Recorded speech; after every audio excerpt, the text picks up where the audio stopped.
پرون ستاسو د وجې نه موږ تفسیر نه دی کړی تاسو پرون وتښتېد ها څه مسله وه پرسنل مسله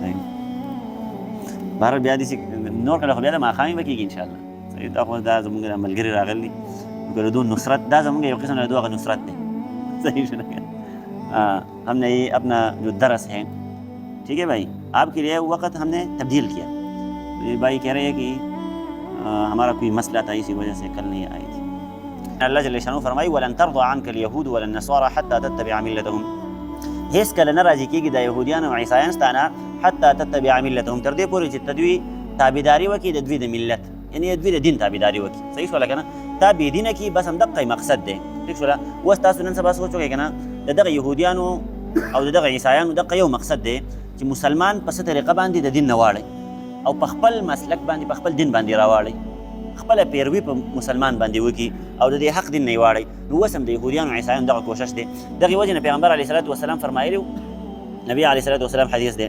وایي په تاسو کې به بعضې خلک داسې وي که نه چې په یهودیانو په عیسایانو پسې به ور روان وي داسې به پسې ور روان وي چې که چېرته د یهودیانو او عیسایان په یو سوري باندې ورننوځي نو تاسو به پسې هم ورننوځئ نو دا پیغمبر علیه صلات وسلام د دې امت د دې اخرنو خلکو متعلق فرمایلي وو چې یاره د دې امت د اخرني خلک به د یهودیانو دونه د هغو سره به دونه محبت شروع کړي د هغو به دونه تابعداري شروع کړي چې که چېرته د یهودیان په یو سوړه ورننوځي دا مسلمان به پسې ورننوځي او که نن سبا په معاشره باندې سوچ وکړئ نو مسلمان چې کم پیشن هم اپناو کړی دی هغه د یهودیانو نه زده کړی دی په مسلمانه معاشره کې چې کم پیشن مشهورېږي کومه یوه طریقه مشهورېږي هغه د دغه یهودیانو او عیسایانو نه زده کوي او راوړي او دلته یې په ځان باندې لاګو کوي او هغې ته بیا د جدید دور نوم ورکړی دی چې لکه دا یو جدید دور دی او اډوانس دور ورته ویلی کېږي صحیح شوله که نه او دا خو به دنیا ډېره په مخکې باندې روانه ده نو د دغې وجې نه وایي مونږ دا کارونه کوو ځان دا بانه کتلې ده نوره د سوشل میډیا چې کومه تاسو ته جمعې په ورځ باندې یا بله جمعه باندې مونږ دا بحث کړی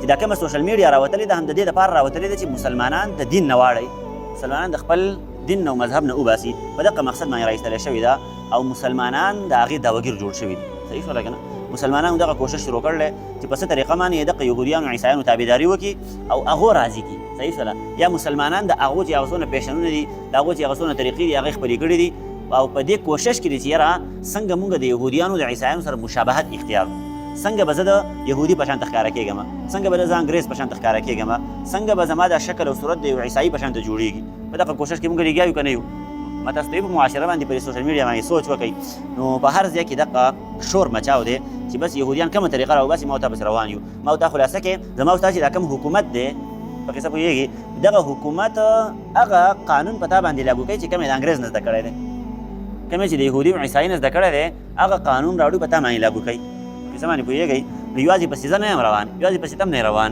ټول مسلمان امت په دغه خلکو پسې روان دی او د هغو نه طریقې زده کوي بهرحال پیغمبر علیه صلات وسلام فرمایلی دي چې د دغه خلکو په رضا کې او د دغه خلکو په خوشحالۍ کې ستاسو کامیابي نشته دی په قصه باندې ستاسو صرف کامیابي په یوه خبره کې ده چې الله جل شانه او د هغه پیغمبر تاسو ته کوم تعلیمات راوړي دي تاسو په هغې باندې عمل وکړئ په دغه یوه خبره کې ستاسو کامیابي ده نو بهرحال د دغه خلکو د رضا کولو کوشش او د دوی د خوشحالولو کوشش نه دی کول پکار خپل دین په مضبوطیا سره رانیول پکار صحیح شوله که نه دین چې ما ورته کوم درس راکوي کوم تعلیم ما ورته راکوي همدغه قرآن ما ورته په میراث کې پاتې شوی د پیغمبر علیه صلات وسلام نو دغه میراث په صحیح طریقه باندې خو په مضبوطه باندې چې ما ورته راونیو نو بس بیا یهودیانو ته عیسایانو ته محتاج نه یو مونږ دا اوس هغو ته محتاج یو که نه په ټکنالوژۍ کې هغو ته محتاج یو هغو چې کوم شی راوباسي بس مونږ هغې پسې روان یو صحیح شوله که نه دا څونه ټکنالوژي چې ده دغه خلک په هغې کې ترقي کوي په مخکې باندې روان دي هغو پرې قبضه کړې ده نو په دې باندې زموږ قبضه ده صحیح شوله که نه هسې ظاهري قبضه پرې هغو کړې ده نور د هغو قبضه پرې نه ده چې یاره بس دا ټکنالوژي ټوله د هغو په اختیار کې ده داسې هم نه ده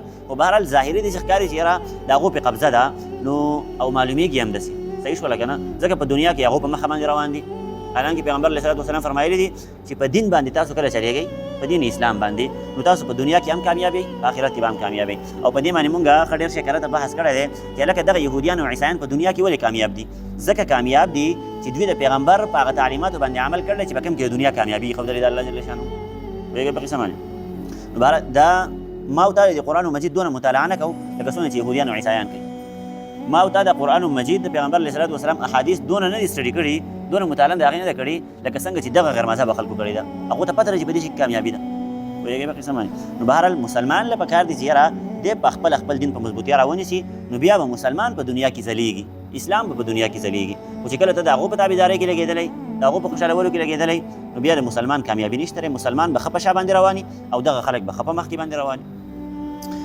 نو بهرحال د دغه خلکو تابعداري پرېښودل پکار دي. خاص ځکه د پیغمبر علیه صلات وسلام هغه حدیث اوس رښتونی ثابت شوی دی، د هغې مصداق مونږ ګرځېدلي یو چې لکه دا امت اخرني خلک به د یهودیانو داسې تابعداري شروع کړي چې یهودیان په کوم سوري باندې ورننوځي دوی به ورته ور رواني. نو په دغه کې زموږ نقصان دی، په دغه کې تابعداري نشته دی. نو د دغې وجې نه الله جل شانو پیغمبر علیه صلات وسلام ته فرمایي چې ولن ترضى عنک اليهود، ستا نه د یهودیان او عیسایان نه راضي کېږي. صحیح شو؟ لکه نه ولن نصارى او عیسایان مراد دي. حتی تتبع ملتهم، هغه وخت کې به دوی خوشحاله شي، راضي به شي ستا نه چې کله ته د دوی د ملت د دوی د دین تابعداري وکړي، د دوی په دین باندې روان شي.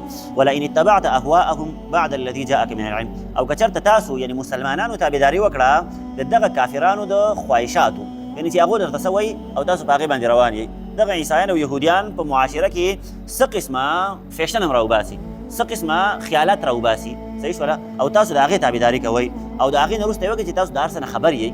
بعد الذي جاءك من العلم، ځکه پیغمبر راغلی دی، تاسو ته دین راغلی، شریعت راغلی اسلام، او پیغمبر علیه الصلاة والسلام تاسو ته د خپلو ویناګانو یوه ذخیره پرېښودلې ده، د قرآن مجید تعلیمات یې ته پرېښودلي دي. د هغې باوجود تاسو راولګئ او د یهودیانو تابعداري وکړئ، نو دا ډېر د نقصان خبره ده. پوهېږئ که نه؟ اوس یو سړی داسې دی چې هغه ته د الله جل شانو طرف نه کتاب نه دی راغلی، ټیک شوله که نه؟ یا کتاب راغلی و خو ختم شوی وی چېرته، پوهېږئ په قصه باندې؟ لکه مثال کې دا قرآن مجید راغلی وی او 1400 کاله وشو که نه، دا اوسه پورې خو لا نه دی ختم شوی. بهرحال د قیامته پورې به دا بحال پروت وي. صحیح شوه؟ خو فرض کړه که چېرته دا قرآن مجید نه وی او بیا دا مسلمانان رالګېدلي او د یهودیانو تابعداري یې کړې وي چې بیا څه دونه مسله نه وه. پوهېږئ په قصه باندې؟ خو چې کله قرآن مجید موجود دی، د الله جل شانو کتاب موجود دی او د پیغمبر هدایت او د پیغمبر تعلیمات موجود دي، د هغې باوجود یو سړی رالګي د یهودیانو او عیسایانو تابعداري کوي، ځکه علم را رسېدلی او د علم نه پس د دغه خلکو تابعداري یو سړی وکړي، نو ما لک من الله من ولي ولا نصير، بیا به تاسو د الله جل شانو نه ګوره هېڅوک بچ نه کړي. قصه باندې پوهېږي چې د علم سره سره ګوره دې کې ما ته دا سبق هم میلاویږي، ما ته علم کړی دی، علم هم حاصل کړی دی او په علم باندې عمل نه کوو. صحیح شوله که نه؟ لکه اوس زه ما په مدرسه کې لس کاله تېر کړي، علم مې حاصل کړی څه لږ لږ او په دغې باندې زه عمل نه کوم، نو د الله نه به مې څوک خلاصوي؟ تاسو مې ترې خلاصولی شئ؟ هېڅوک مې ترې نشي خلاصولی. پوهېږئ په قصه باندې؟ پوهېږئ زما په خبرو؟ هېڅوک مې هم نشي خلاصولی. صحیح شوله که نه؟ همدغسې هر یو سړی دی چاته چې څونه دین راورسېدو، چاته څونه علم راورسېدو او ده په دې باندې عمل ونه کړو، د یهودیانو عیسایانو تابعداري وکړه، نو دا سړی به د قیامت په ورځ باندې د الله جل شانو څوک خلاصوي؟ هېڅوک یې نشي خلاصولی. د دقې وجې نه الله جل شانو فرمایي ما لک من الله من ولي ولا نصير، ستاسو دپاره به بیا د قیامت په ورځ باندې څوک مددګار نه وي د الله جل شانه نه چې د الله جل شانو د عذابونو نه بچ کړي، یا به ستاسو څوک حمایتي، ستاسو څوک مطلب ستاسو طرفدار هېڅوک به نه وي چې تاسو د الله جل شانو د عذابونو نه بچ کړي. نو بهرحال مقصد دا دی چې ګوره چېرته د یهودیانو او د عیسایانو تابعداري ونه کوي. الذين آتيناهم الكتاب يتلونه حق تلاوته، اوس دلته الله جل شانه د تلاوت قرآن آداب بیانوي. صحیح شوله که نه؟ دا کتاب چې زموږ مخې ته پروت دی دا ډېر بهترین او ډېر اوچتې مرتبې والا کتاب دی. پوهېږئ په قصه باندې؟ دا د الله جل شانه کتاب دی. یو خو دا دی چې بغیر د اودس نه راغستل د دې مطلق حرام دی. پوهېږئ په قصه باندې؟ بغیر د اودس نه، ځکه الله جل شانه فرمایي په قرآن مجید کې لا یمسه الا المطهرون، علما کرام پکې بیا تشریحات کوي. صحیح شوله که نه؟ چې ما دا لاس دې وینځل نو خیر دی او ښکته دی او بره دی او دا دی او هغه دی، خو لکه تاسو ته دا اجازت نشته دی. صحیح شوله که نه؟ د دې اجازت هېڅ چاته نشته دی چې قرآن مجید د جنابت په حالت کې راوالي یا د بې اودسه حالت کې راوالي. صحیح شو؟ اوس داسې اشد ضرورت دی. مثال کے طور پر قرآن مجید راولوېدو په ټپایي باندې پروت دی، ښکته راولوېدو ځمکې ته. صحیح شوله که نه؟ یا په لاره باندې سړی روان دی او د هغه نه قرآن مجید ولوېدو راچوتی، نو خیر دی، څه مسله نشته دی. صحیح شوله که نه؟ ځکه عام طور قرآن مجیدونو ته هغه غلافونه لګېدلي، که په هغه غلاف باندې ونیولی شي نو خیر دی، څه مسله نشته دی. خو بهرحال بهتره خبره دا ده، دا د قرآن مجید په آدابو کې دا خبره شامله ده چې په اودس سره په طهارت سره قرآن مجید یو سړی مسح کړي. بل اهم ادب چې کوم دی، مین ادب د قرآن مجید هغه دا دی چې یاره د قرآن مجید کم تلاوت کېږي که نه، نو چې په دغه تلاوت باندې یو سړی پوهېږي. ګورئ پوهېږئ په قصه باندې؟ لکه مثال کے طور پر اوس زه دا آیتونه وایم الذین آتیناهم الکتاب یتلونه حق تلاوته، او زه د دې په مقصد نه پوهېږم، هسې یو قصه مې شروع کړې ده. پوهېږئ په قصه باندې؟ او یا زه په مطلب باندې خو پوهېږم، خو په قرآن مجید کې یو حکم دی او زه په هغه حکم باندې نه چلېږم. الله جل شانو فرمایي اقیموا الصلاة، مونځ کوه، او زه دغه آیت وایم چې اقیموا الصلاة وآتوا الزکاة، نه مونځ کوم او نه زکات ورکوم، نو دا قرآن مجید په ما باندې لعنت وایي په تا باندې د الله جل شانو لعنت شي. ځکه پیغمبر علیه الصلاة والسلام حدیث دی رب قارئ للقرآن والقرآن یلعنه، ډېر قرآن ویونکي داسې دي، قرآن مجید تلاوت کوونکي داسې دي چې قرآن مجید په هغو باندې لعنت وایي. صحیح شو لکنه. نو دا غینه دغه خلک مراد دي چې یو سړی د قران مجید تلاوت کوي، قران مجید کې یو حکم د واورېدو هغه پکې وي او دغه حکم باندې دی عمل نه کوي. علماء تشریح کوي چې یاره یو مثال کې طور پر یو سړی دا آیت وایي چې اقیموا الصلاة وآتوا الزکاة، مونځ کوي او زکات ورکوي. یو سړی دا آیت وایي او مونځ نه کوي، نو په دې سړي باندې د الله جل شانه د قران مجید لعنت وایي. دغه څه معنی؟ یا یو سړی د آتوا الزکاة تلاوت کوي او د صاحب نصاب دی، یعنی نصاب مالک دی او د هغه باوجود زکات نه ورکوي، نو دا قران مجید په دې سړي باندې لعنت وایي. نو دا د قران مجید د تلاوت آداب دي. نو به هر حال په آداب سره د قران مجید تلاوت کول پکار دي.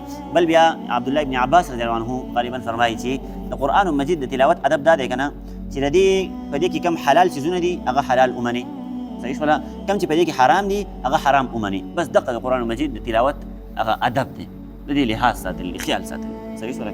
نو بهر حال دارس یو خو د قران مجید تلاوت کول پکار دي، د ورځې سنه صحیح د قران مجید تلاوت کول پکار دي او په دې طریقه باندې پکار دي چې یاره زه د اسویان په دې باندې پوهیږم او بیا پوهیږم نو پکار دی چې په دې باندې عمل کوم. څه حکم پکې د الله جل شانه طرف نه راځي چې په هغې باندې زما عملي. په دې آیت کې الله جل شانه دغه متعلق فرمایي الذین آتیناهم الکتاب یتلونه حق تلاوته، هغه خلک چې ورکړی دی ورته مونږ کتاب یتلونه چې دوی د هغې تلاوت کوي حق تلاوته، څنګه چې د هغې د تلاوت حق دی. یعنې قرآن مجید تلاوت په هغه طریقه باندې کول پکار دي چې څنګه د هغې حق دی. یا په مخکې زمانه کې د الله جل شانه نور کتابونه وو، نو د هغو تلاوت په دې طریقه باندې پکار وو لکه څنګه چې د هغې حق وو، یعنی حق ادا کول پکار وو. صحیح شو. نو بهرحال د قرآن مجید ترجمه او تفسیر دا ضروري دی، پکار دی سړی وکړي. موقع له چا سره وي که نه، لکه تاسو سره ښه موقع وي بیا هم تښتئ. پرون ستاسو د وجې نه موږ تفسیر نه دی کړی، تاسو پرون وتښتېد. څه مسله وه؟ پرسنل مسله. بهرحال بیا داسې نور کله خو بیا د ماښامې به کېږي انشاءالله. دا خو دا زموږ د ملګري راغلي کہ دو نصرت دا زمونږ یو قسم دو نصرت ہے. صحیح شو ہم نے یہ اپنا جو درس ہے ٹھیک ہے بھائی آپ کے لیے وقت ہم نے تبدیل کیا. یہ بھائی کہہ رہے ہیں کہ ہمارا کوئی مسئلہ تھا اسی وجہ سے کل نہیں آئی تھی. بہرحال حاضری کوئی نور خلق ہم راوالي تاسو سره خپل ډېر څه کسان دي کوشش کوئ صحیح ده کنه. تاسو واورئ ده کنه قرآن مجید ډېر ضروري دی، تلاوت ضروري دی، بهرحال په هغې باندې ځان پوهه کول ضروري دی. دغې وجې نه نورو خلکو ته دعوت ورکوئ. دا اوس دعوت دی، زه تاسو ته دعوت چلوم صحیح شوله. ما له خو الله جل شانه ثواب راکوي، تاسو له هم درکوي. خو که تاسو چېرته نورو خلکو ته دعوت وچلوئ نو الله جل شانه تعالی د هغه دعوت ثواب هم درکړي. یو خو د اورېدو ثواب شو، په قرآن مجید باندې د ځان د پوهه کولو ثواب شو. دویم چې تاسو نورو خلکو ته دعوت ورکړئ د هغې ثواب شو. بیا هغه خلک راځي دلته کښېني قرآن مجید اوري نو د هغې بیا ځان له ثواب. دا یو روانه سلسله ده، نه ختمېږي، صدقه جاریه ده. بهرحال خلکو دعوت ورکوئ ښه.